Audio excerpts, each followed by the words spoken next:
सोचिए जरा, एक तरफ ईरान और अमेरिका के बीच टेंशन बिल्कुल एक्सट्रीम पर है, दूसरी तरफ एफआईआईज कैश मार्केट में दबाकर सेलिंग कर रहे हैं। लेकिन इन सब के बावजूद मार्केट ग्रीन क्लोज हो रहा है। ये एक्चुअली कैसे पॉसिबल है? वेलकम टू एआई से मनी। यहां हम डेटा और आर्टिफिशियल इंटेलिजेंस के जरिए मार्केट का बिल्कुल कच्चा चिट्ठा खोलते हैं। अगर डेली डेटा ड्रिवन अपडेट्स चाहिए तो अभी सब्सक्राइब करके बेल आइकॉन प्रेस कर दीजिए। तो चलिए बिना किसी डिले के आज के इस वीकली डेटा एनालिसिस में सीधा डाइव करते हैं। देखिए, हफ्ते के बीच में क्रूड ऑयल $110 पर बैरल तक स्पाइक कर गया था। फॉरेन इंस्टीट्यूशनल इन्वेस्टर्स यानी हमारे एफआईआईज में एक ही दिन में 4,400 करोड़ रुपए मार्केट से निकाल लिए। इतनी एक्सट्रीम नेगेटिव न्यूज, इतना टेंशन, और फिर भी निफ्टी वीकली बेसिस पर ग्रीन में क्लोज हुआ। ये सच में एक बहुत बड़ी अनोमली है। देखिए, जब फंडामेंटल डेटा और प्राइस एक्शन आपस में मैच नहीं करते ना, तो वहां पक्का एक ट्रैप बनता है। और आज के इस एक्सप्लेनर में हम एग्जैक्टली इसी ट्रैप को डिकोड करने वाले हैं। और इस पूरी एनोमली के पीछे का सबसे बड़ा विलन सिर्फ एक नंबर है, 96.88। इस हफ्ते रुपी ने डॉलर के मुकाबले अपना अब तक का सबसे लोएस्ट रिकॉर्ड हिट कर दिया है। अब 96.88 पर रुपी का होना सिर्फ कोई रैंडम फिगर नहीं है, ये एक मैसिव वार्निंग साइन है। जब करेंसी इतनी तेजी से गिरती है तो एफआईआईज के dollar returns automatically wipe out हो जाते हैं, इसीलिए वो एग्रेसिव होकर बेचते हैं। और इस गिरती हुई करेंसी के बीच अगले हफ्ते हमारी मंथली एफएनओ एक्सपायरी भी आने वाली है। ये इफेक्टिवली एक हाई स्टेक्स बैटल ग्राउंड बन चुका है। तो इस सिचुएशन को टैकल करने के लिए आज का हमारा ब्लूप्रिंट बिल्कुल क्लियर है। हम पिछले हफ्ते का रिकैप देखेंगे, फिर मार्केट डेटा और सेंटिमेंट को समझेंगे, उसके बाद निफ्टी और बैंक निफ्टी के इंपॉर्टेंट लेवल्स, इस हफ्ते के अहम इवेंट्स और फाइनली अगले हफ्ते का आउटलुक और हमारे स्ट्रिक्ट ट्रेडिंग रूल्स डिस्कस करेंगे। चलिए सबसे पहले पिछले हफ्ते के मार्केट मूवमेंट की एक क्विक ऑटोप्सी करते हैं और देखते हैं एक्चुअल में हुआ क्या। डेटा पर ध्यान दीजिए।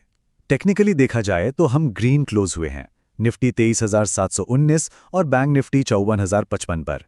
लेकिन जरा वीक लो वाले कॉलम को देखिए, निफ्टी 23,262 तक गिरा था, मतलब एक पॉइंट पर मार्केट लगभग 400 पॉइंट्स डाउन था।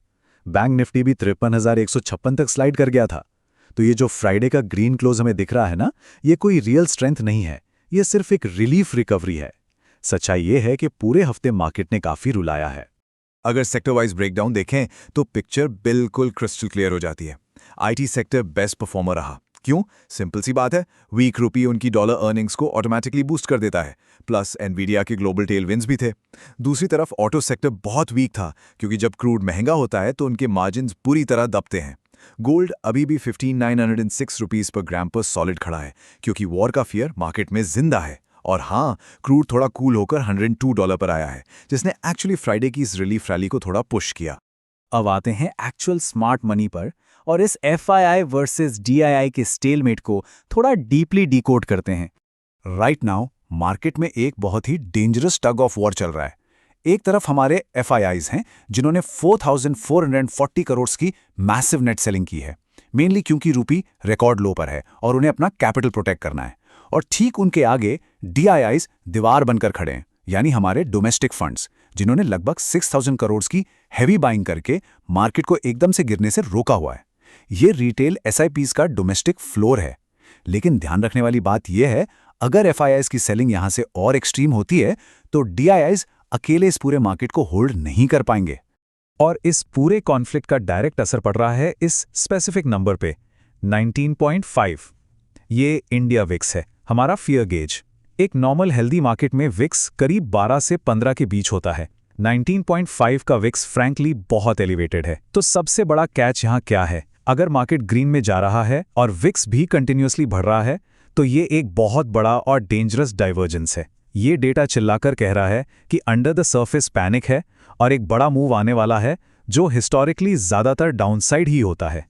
इसीलिए अगर हम इस सारे डेटा को एक साथ रखकर देखें, एफआईआई की हैवी सेलिंग, वीक रुपी, एलिवेटेड विक्स और पीसीआर यानी पुट कॉल रेशियो जो करंटली 0.92 पर न्यूट्रल है, तो ओवरऑल मार्केट सेंटिमेंट जो निकल कर आता है वो है कॉशियसली बेरिश।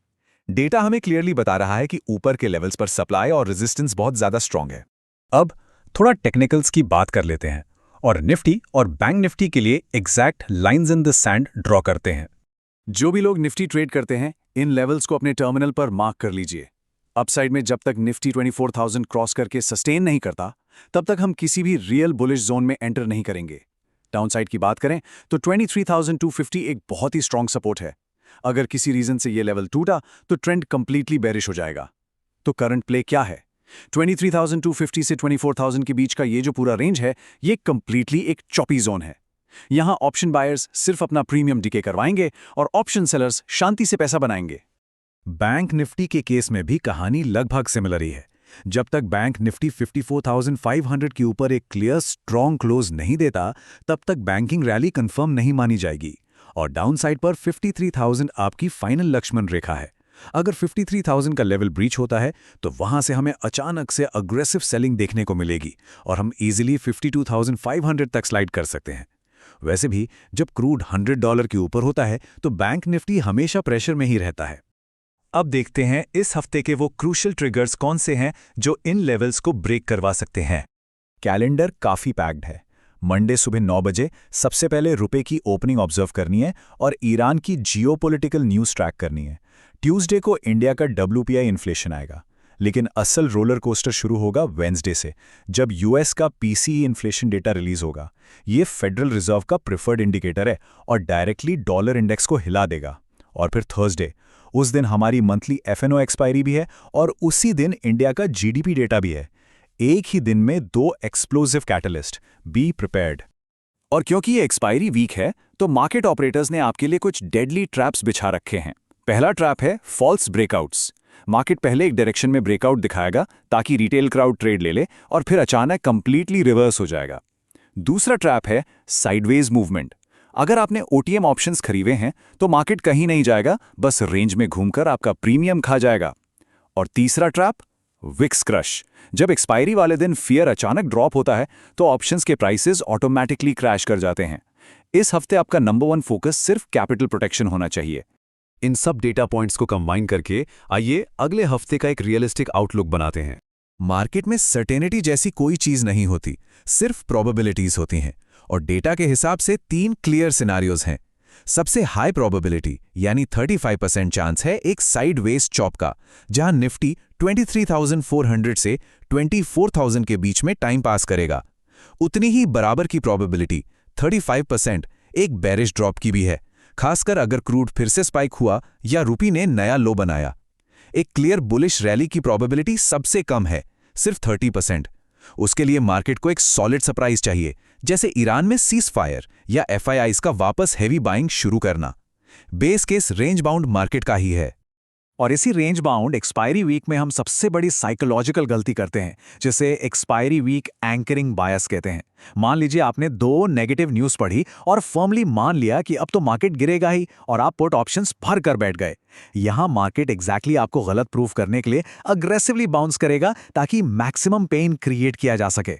कभी भी अपने बायस से चिपक कर मत बैठिए। हमेशा खुद से पूछिए, अगर मैं गलत हुआ तो मेरा एग्जिट प्लान क्या है।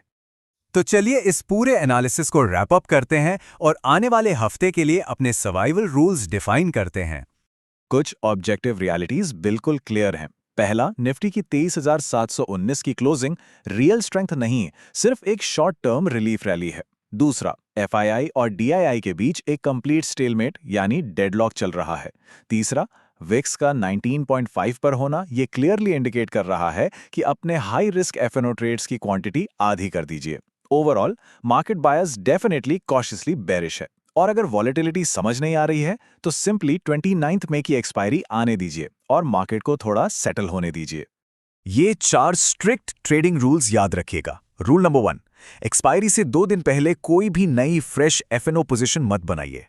रूल नंबर 2, अगर निफ्टी डेली बेसिस पर 23,500 के नीचे क्लोज करता है तो इमीडिएटली अपनी लॉन्ग पोजीशंस को कट कीजिए।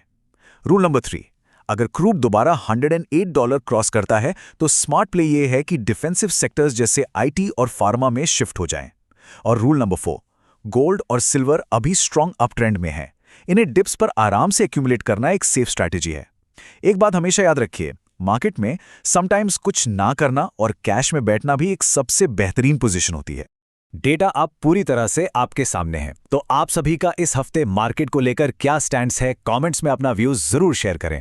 क्या आप मार्केट को लेकर बुलिश हैं, बेरिश है या मेरे तरह फिलहाल साइडलाइंस पर बैठकर बस सही अपॉर्चुनिटी का वेट कर रहे हैं। और हाँ, ये एनालिसिस प्योरली एजुकेशनल पर्पस के लिए था। कोई भी पोजीशन लेने से पहले अपना रिस्क एंड रिवॉर्ड हमेशा खुद कैलकुलेट करें। मार्केट में पहली प्रायोरिटी कैपिटल बचाना होता है, प्रॉफिट उसके बाद अपने आप आ जाता है। अगले हफ्ते फिर मिलेंगे नए डेटा और डीप इनसाइट्स के साथ। तब तक कीप लर्निंग, कीप ग्रोइंग।